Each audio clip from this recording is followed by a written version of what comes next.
Welcome to Korean Mallus.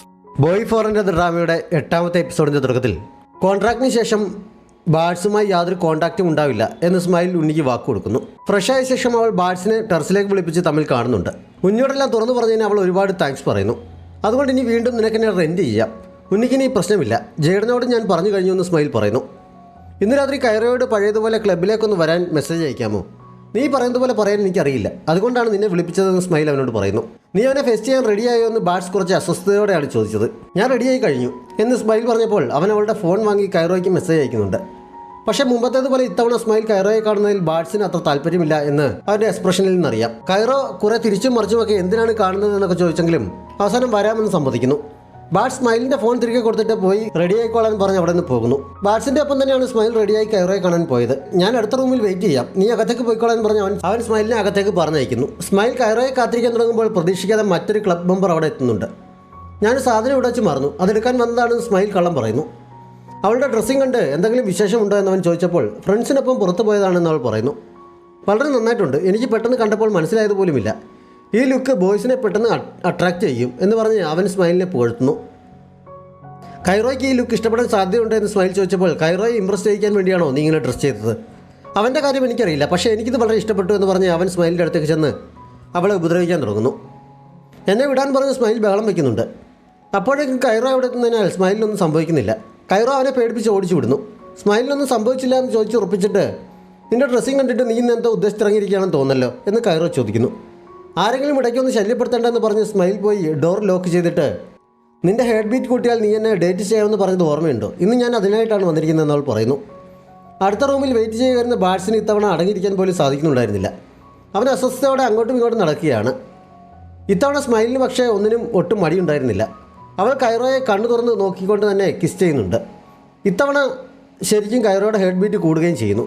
പക്ഷേ സ്മൈലിന് kiss ചെയ്ത് തുടങ്ങിയപ്പോൾ മുന്നിൽ ബാഡ്സിൻ്റെ മുഖം വീണ്ടും വീണ്ടും തെളിയുന്നതിനാൽ അവൾക്കത് കണ്ടിന്യൂ ചെയ്യാൻ കഴിയുന്നില്ല. അവൾ കൈറോയോട് സോറി പറഞ്ഞ് അവിടെ നിന്ന് ഇറങ്ങി ഓടി ബാഡ്സിൻ്റെ അടുത്ത് തന്നു. സ്മൈൽ കരഞ്ഞുകൊണ്ട് ഓടി വന്നതുകൊണ്ട് കൈറോ ഉപദ്രവിച്ചോ എന്നവന് വെപ്രാളത്തോടെ ചോദിക്കുന്നുണ്ട്. ഉപദ്രവിച്ചില്ല, മാത്രമല്ല ഞാൻ ആഗ്രഹിച്ചതുപോലെ കാര്യങ്ങൾ മുന്നോട്ട് പോയതുമാണ് എന്ന് സ്മൈൽ പറഞ്ഞപ്പോൾ പിന്നെ എന്താണ് പ്രശ്നം, നീ എന്തിനാണ് ഇങ്ങോട്ട് വന്നതെന്നവൻ ചോദിക്കുന്നു. എൻ്റെ മനസ്സ് നിറയിപ്പോൾ നീയാണ് എന്ന് സ്മൈലിന് പറയണമെന്നുണ്ടായിരുന്നെങ്കിലും അത് തുറന്നു പറയാതെ നിനക്കൊന്നും മനസ്സിലാവില്ല എന്ന് മാത്രം പറഞ്ഞിട്ട് അവൾ കരഞ്ഞുകൊണ്ട് അവിടെ നിന്ന് ഓടിപ്പോകുന്നു. എന്താണ് കാര്യമെന്ന് ബാഡ്സിന് ഒരു പിടിയും കിട്ടുന്നുണ്ടായിരുന്നില്ല. ഗ്രാൻഡ്മയുടെ ബർത്ത്ഡേക്ക് എത്തിയ ലിസിനെ മറ്റു കുടുംബങ്ങളൊന്നും മൈൻഡ് ചെയ്യാതെ തമ്മിൽ സംസാരിക്കുകയാണ്. ലിസ് ഫോണിലെടുത്ത് കഴിഞ്ഞ തവണത്തെ പോലെ നീ എന്നോട് ഫോണിലൂടെ സംസാരിച്ചുകൊണ്ടിരുന്നാൽ എനിക്കത്ര ഒറ്റപ്പെടൽ തോന്നില്ലായിരുന്നു എന്ന് പറഞ്ഞ് ബാഡ്സിന് മെസ്സേജ് അയക്കാൻ ടൈപ്പ് ചെയ്തുകൊണ്ടിരിക്കുമ്പോൾ മുത്തശ്ശി അവളോട് എന്തോ ചോദിക്കുന്നു. പക്ഷേ ലിസ് അത് കേട്ടില്ല. മുത്തശ്ശി പറയുന്നത് പോലും കേൾക്കാൻ നേരമില്ലാതെ ഫോണിൽ എന്ത് ചെയ്യുകയാണെന്ന് ചോദിച്ച് ആൻറ്റി വഴക്ക് പറയുന്നതിനാൽ അവൾ പെട്ടെന്ന് മെസ്സേജ് അയക്കാതെ ഫോൺ എടുത്ത് ബാഗിൽ വെച്ചിട്ട് മുത്തശ്ശിയോട് സോറി പറയുന്നു.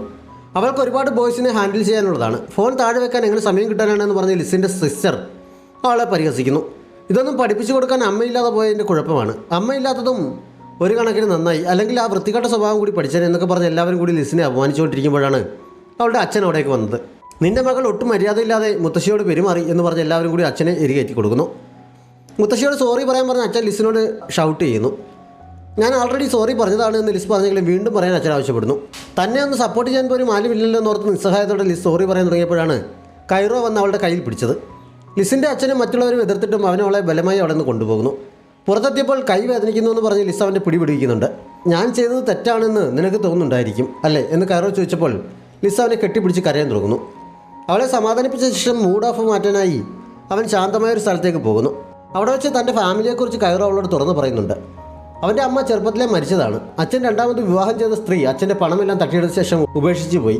അതോടെ അച്ഛൻ മുഴുക്കുടിയനായി മാറി. കുടിച്ചിട്ടെന്നും അവനോട് വഴക്കായപ്പോൾ സഹിക്കാൻ വയ്യാതെ ഒരു ദിവസം അവൻ വീട്ടിൽ നിന്ന് ഇറങ്ങിപ്പോയതാണ്. ഇതെല്ലാം കേട്ടപ്പോൾ രണ്ടാനമ്മയോടുള്ള പക തീർക്കാനാണോ നീ ജോലി ചെയ്ത എല്ലാ പെൺപിള്ളേരോടും പ്രതികാരം ചെയ്യുന്നതെന്ന് ലിസ്റ്റ് ചോദിക്കുന്നു. കൈറോ അത് ശരിവെക്കുന്നുണ്ട്. ഞാൻ അവിടെ ഉണ്ട് എന്ന് നീ എങ്ങനെ അറിഞ്ഞു എന്ന് ലിസ്റ്റ് ചോദിച്ചപ്പോൾ എനിക്ക് ആവശ്യം വന്നാൽ ഒരാളുടെ ഡീറ്റെയിൽസ് കണ്ടുപിടിക്കാൻ അത്ര ബുദ്ധിമുട്ടൊന്നുമില്ല എന്നവൻ ഗമയിൽ പറഞ്ഞെങ്കിലും ബാൻഡ് ഗ്രൂപ്പിലെ ഫ്രണ്ട്സിനോട് ചോദിച്ചറിഞ്ഞതാണെന്ന് പിന്നീട് പറയുന്നു. നാളത്തെ പ്രോഗ്രാമിന് ഗിത്താറിസ്റ്റ് ഇല്ല എന്ന് ഞാൻ അറിഞ്ഞു, എന്നെ റെൻറ്റിനെടുത്താൽ ഞാൻ വരാമെന്നവൻ പറയുന്നുണ്ട്.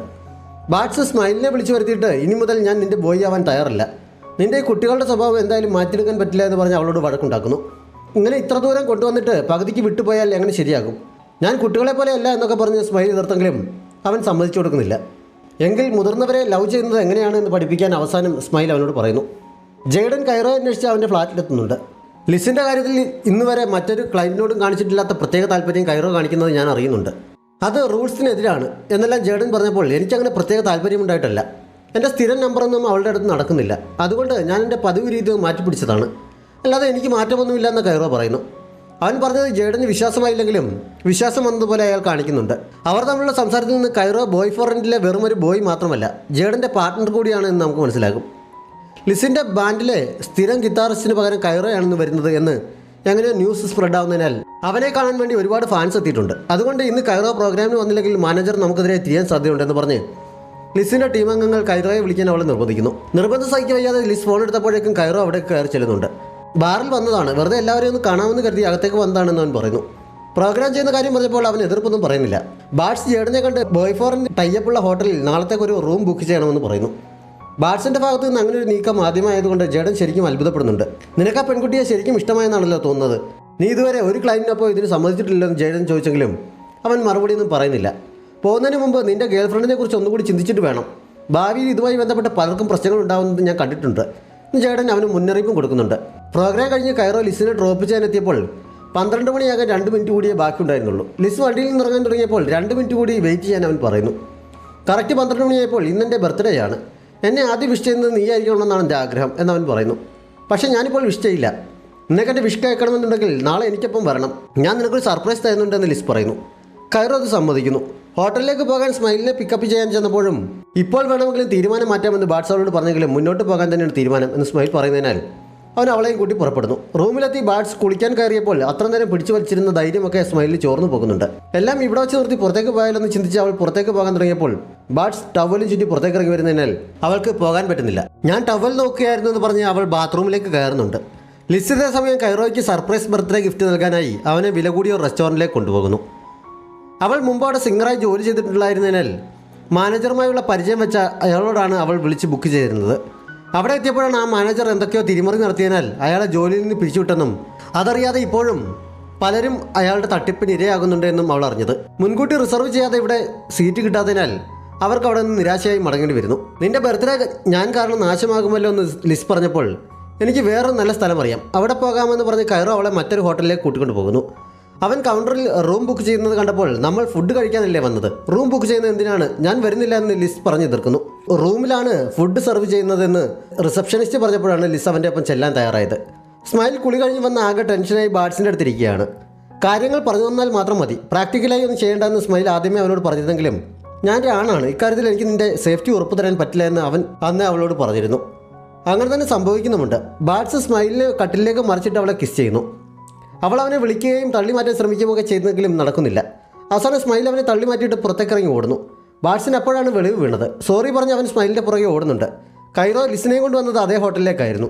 അവർ റൂമിലേക്ക് നടക്കുമ്പോഴാണ് സ്മൈലും പുറകെ ബാഡ്സും ആ വേഷത്തിൽ അവർക്കെതിരെ വന്നത്. ഓട്ടത്തിനിടയിൽ സ്മൈൽ അബദ്ധത്തിൽ ലിസിനെ ഇടിച്ച് വീഴാൻ തുടങ്ങുന്നതിനാൽ അവർ പരസ്പരം കാണുന്നു. രണ്ടു കൂട്ടരെയും പരസ്പരം തെറ്റിദ്ധരിക്കുന്നുണ്ട്. ലിസിനെ കൈറോയ്ക്കൊപ്പം കണ്ടപ്പോൾ ബാഡ്സിന് നിയന്ത്രിക്കാൻ കഴിഞ്ഞില്ല. അവൻ കൈറോയെ അടിക്കുന്നു. കൈറോ തിരിച്ചും. ലിസും സ്മൈലും രണ്ടുപേരും പിടിച്ചു മാറ്റാൻ ശ്രമിക്കുന്നുണ്ട്. ബഹളം കെട്ട് ഹോട്ടൽ ജീവനക്കാർ വന്ന് പ്രശ്നം എന്താണെന്ന് അന്വേഷിക്കുന്നു.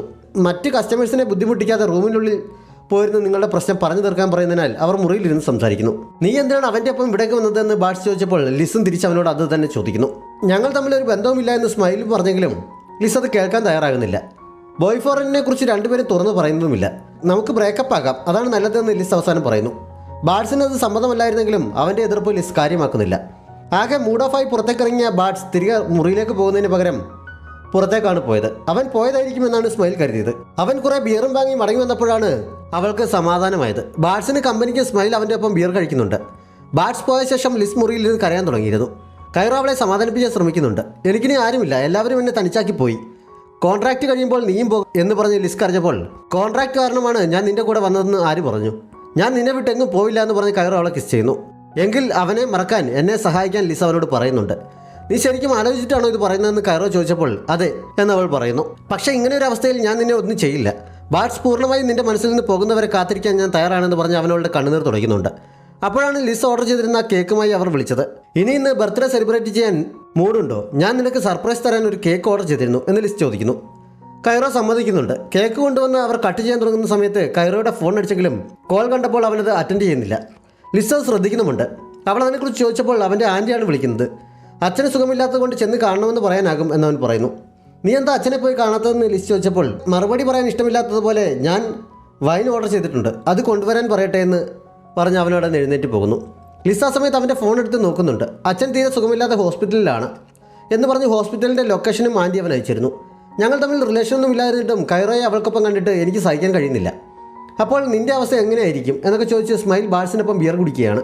രണ്ടുപേരുടെയും ബോധം ഏകദേശം പോകാറായിരുന്നു. രാവിലെ ഉണർന്നപ്പോൾ ബാഡ്സിൻ്റെ നെഞ്ചിൽ കിടക്കുകയായിരുന്നു സ്മൈൽ. രാത്രി എന്തോ സംഭവിച്ചു എന്ന് കരുതി അവൾ ബഹളം വെച്ച് ചാടി എഴുന്നേൽക്കുന്നുണ്ട്. ശബ്ദം കേട്ടുകൊണ്ടുന്ന ബാഡ്സും ആദ്യം അങ്ങനെ തന്നെ വിചാരിക്കുന്നു. പക്ഷേ രാത്രിയിലെ കാര്യങ്ങൾ ഓർത്തെടുത്തപ്പോൾ ഒന്നും സംഭവിച്ചിട്ടില്ല എന്ന് രണ്ടുപേർക്കും മനസ്സിലാക്കുന്നു. അപ്പോഴാണ് നാടകത്തിൻ്റെ റിഹേഴ്സലിനെത്താൻ ലേറ്റായല്ലോ എന്ന് ബാഡ്സ് ഓർക്കുന്നത്. വേഗം റെഡിയായി അവർ റിഹേഴ്സൽ നടക്കുന്നിടത്തേക്ക് പോകുന്നു. ബാഡ്സിൻ്റെ ഒപ്പം രണ്ടാമത്തെ തവണയാണല്ലോ സ്മൈൽ ഇപ്പോൾ അവിടെ എത്തുന്നത്. നാടകത്തിലെ ഹീറോയിന് അത് തീരെ ഇഷ്ടപ്പെട്ടിട്ടില്ല. അവൾക്ക് ബാഡ്സിന് ഒരു നോട്ടമുള്ള കൂട്ടത്തിലാണ്. കൈറോയുടെ ഫോണിൽ നിന്നെടുത്ത ലൊക്കേഷൻ വെച്ച് ലിസ് അവൻ്റെ അച്ഛനെ കാണാൻ ആശുപത്രിയിലെത്തുന്നു. ഫോണിൽ ആൻറ്റിയുടെ പടം കണ്ടിരുന്നതിനാൽ അവൾക്ക് അവരെ കണ്ടുപിടിക്കാൻ അധികം ബുദ്ധിമുട്ടേണ്ടി വന്നില്ല. ഞാൻ കൈറോയുടെ ഫ്രണ്ടാണ്, അവന് തിരക്കായതുകൊണ്ട് എന്നെ പറഞ്ഞു വിട്ടതാണ് എന്ന രീതിയിലാണ് അവർ സംസാരിച്ചത്. മദ്യപിച്ചാണ് അവൻ്റെ അച്ഛൻ ഈ അവസ്ഥയിലായതെന്നും ഇപ്പോൾ ചുമയ്ക്കുമ്പോൾ ചോര തുപ്പുന്ന അവസ്ഥയിലാണ്, എത്ര കാലം കൂടി ഇനി ഉണ്ടാകുമെന്നും അറിയില്ല എന്നൊക്കെ ആൻറ്റി അവളോട് പറയുന്നുണ്ട്. നേരിട്ട് കണ്ട് ലിസിനും അത് ബോധ്യമാകുന്നു. സ്മൈൽ ടോയ്ലറ്റിൽ കയറിയ സമയത്ത് ബാഡ്സിൻ്റെ ഡ്രാമയിലെ ഹീറോയിനും ഫ്രണ്ടും കൂടി അവളെയും ബാഡ്സിനെയും കുറിച്ച് സംസാരിക്കുന്നത് കേൾക്കുന്നു. സ്മൈൽ അകത്തുണ്ട് എന്നറിഞ്ഞ് മനഃപൂർവ്വം അവളെ കേൾപ്പിക്കാൻ വേണ്ടിയാണ് അവർ അങ്ങനെ സംസാരിച്ചത്. സ്മൈൽ ബാഡ്സിൻ്റെ പുറകെ നടക്കുകയാണെന്നും അവൻ പക്ഷേ ഒരിക്കലും അവളെ ഇഷ്ടപ്പെടാൻ പോകുന്നില്ല. അവൻ്റെ ടേസ്റ്റ് ഇത്ര ചീപ്പല്ല. ഈ നാടകം കഴിഞ്ഞാൽ ഞാൻ ബാഡ്സിനെ സ്വന്തമാക്കും എന്നൊക്കെ അവൾ പറയുന്നുണ്ട്. പോകുന്നതിന് മുമ്പ് നിനക്കെന്നെ അടിക്കണമെന്ന് തോന്നുന്നുണ്ടെങ്കിൽ പുറത്തേക്ക് ഇറങ്ങി വരാം എന്നുകൂടി പറഞ്ഞ് സ്മൈലിനെ അപമാനിച്ചിട്ടാണ് അവർ പോയത്. മൂഡ് ഓഫ് ആയാണ് സ്മൈൽ അവിടെ നിന്ന് ഇറങ്ങി വന്നത്. ബാഡ്സ് അവളെ കാത്ത് നിൽക്കുന്നുണ്ടായിരുന്നു. നാളെയാണ് ആ ഡ്രാമയുടെ ഷോ, അത് കാണാൻ വരണമെന്ന് ബാഡ്സ് സ്മൈലിനോട് പറയുന്നു. അവൾ ഒഴിഞ്ഞു പറയാൻ നോക്കിയെങ്കിലും സാധാരണ ലിസ് ഇങ്ങനെ എന്നെ ചിറപ്പ് ചെയ്യാൻ വരാറുള്ളതാണ്. ഇത്തവണ അവളില്ലല്ലോ, അതുകൊണ്ട് നീയെങ്കിലും വരണമെന്ന് പറഞ്ഞ് അവൻ നിർബന്ധിക്കുന്നതിനാൽ അവൾ സമ്മതിക്കുന്നു. അപ്പോഴാണ് മറ്റേ ഹീറോയിൻ അവിടെ കൂടി വന്ന് ബാഡ്സിൻ്റെ കയ്യിൽ പിടിച്ച് കൊഞ്ചിക്കൊണ്ട് ഡയറക്ടർ നമുക്ക് ഫുഡ് ഏർപ്പാടാക്കിയിട്ടുണ്ട്, പക്ഷേ പുറത്തുനിന്ന് ആരും അലൗഡല്ല എന്ന് പറഞ്ഞ് ബാഡ്സിനെയും പിടിച്ചു വലിച്ചുകൊണ്ട് അവിടെ നിന്ന് പോയത്. കൈറോ എന്ന ക്ലബ്ബിൽ പ്രോഗ്രാമിന് വന്നപ്പോൾ അവൻ്റെ അച്ഛനെ കാണാൻ പോയ വിവരം മടിച്ചു മടിച്ചാണെങ്കിലും ലിസ് പറയുന്നു. എന്തിനാണ് പോയത് എന്ന് ചോദിച്ച് കൈറോ ദേഷ്യപ്പെട്ടെങ്കിലും ലിസ് അവനെ പറഞ്ഞ് ശാന്തനാക്കിയിട്ട് നിൻ്റെ അച്ഛന് വളരെ കൂടുതലാണ്, നീ ഉറപ്പായും പോയി കാണണം എന്ന് പറയുന്നു. പക്ഷേ കൈറോ അതിന് തയ്യാറില്ല എന്ന് പറഞ്ഞ് അവളോട് പിണങ്ങി അവിടെ ഇറങ്ങിപ്പോകുന്നു. ലിസ് കൈറോയുടെ ആൻറ്റിയെ വിളിച്ചിട്ട് അടുത്ത ദിവസം അവരെ പോയി കാണുന്നു. കൈറോ അച്ഛനെ കാണാൻ വരെ തയ്യാറില്ല എന്ന് അവൾ പറഞ്ഞപ്പോൾ അവൻ അങ്ങനെ പറയുന്നത് എനിക്ക് അത്ഭുതമൊന്നുമില്ല. ചെറുപ്പത്തിൽ അവൻ അത്രയ്ക്ക് ബുദ്ധിമുട്ടിയിട്ടുണ്ട് എന്ന് ആൻറ്റി പറയുന്നു. അവൻ്റെ അമ്മ മരിച്ച ശേഷം അച്ഛനായിരുന്നു അവനെല്ലാം. ട്രെയിനിൻ്റെ മോഡൽ വെച്ച് കളിക്കാൻ അവന് ഭയങ്കര ഇഷ്ടമായിരുന്നു. എല്ലാ ബർത്ത്ഡേക്കും അച്ഛൻ അവന് പുതിയ ട്രെയിൻ മോഡൽ വാങ്ങി നൽകാറുണ്ടായിരുന്നു. അവൻ ഹൈസ്കൂളിലായപ്പോഴാണ് അവൻ്റെ അച്ഛൻ ഒരു പെണ്ണിനെ ഡേറ്റ് ചെയ്തത്. അവൾ അച്ഛനെ അവനിൽ നിന്ന് തട്ടിയെടുത്തു എന്ന് തന്നെ പറയാം. പക്ഷേ അധികം വൈകാതെ അദ്ദേഹത്തിൻ്റെ പണവും തട്ടിയെടുത്ത് അവൾ സ്ഥലം വിട്ടു. അദ്ദേഹത്തിൻ്റെ ജോലിയും നഷ്ടപ്പെട്ടു. അതോടെ അദ്ദേഹം മുഴുകുടിയനായി മാറി. കൈറോയുടെ 18ാമത്തെ ബർത്ത്ഡേക്ക് അവൻ്റെ പുതിയ ട്രെയിൻ മോഡലും വാങ്ങി വെച്ച് അച്ഛനൊപ്പം കളിക്കാൻ കാത്തിരുന്നെങ്കിലും അദ്ദേഹം കുടിച്ചിട്ട് വന്ന് അവനെ ഒരുപാട് തല്ലി. അതിനുശേഷമാണ് അവൻ വീട് വിട്ടിറങ്ങിയത്. പിന്നെ ഇതുവരെ മടങ്ങി വന്നിട്ടില്ല എന്ന് ആൻറ്റി ലിസിനോട് പറയുന്നു. കൈറോയുടെ അച്ഛൻ്റെ വർക്കിംഗ് റൂമിൽ കയറിയ ലിസ് അവൻ്റെ അച്ഛനിവിടെ കളക്ട് ചെയ്ത് വെച്ചിരുന്ന എന്തോ കണ്ട് കൈറോയെ അവിടേക്ക് വിളിച്ചു വരുത്തിക്കുന്നു. അവൻ്റെ അച്ഛൻ അവൻ്റെ ഓരോ ബർത്ത്ഡേക്ക് വാങ്ങി വെച്ച ട്രെയിൻ മോഡൽസ് ആ മുറിയിലുണ്ടായിരുന്നു. അത് കണ്ടിട്ടാണ് അവൾ അവനെ വിളിച്ചു വരുത്തിയത്. കഴിഞ്ഞതൊന്നും തിരുത്തി എഴുതാൻ നമുക്ക് കഴിയില്ല, പക്ഷേ ഇപ്പോൾ മുന്നിലുള്ള അവസരം നഷ്ടപ്പെടുത്തരുത്.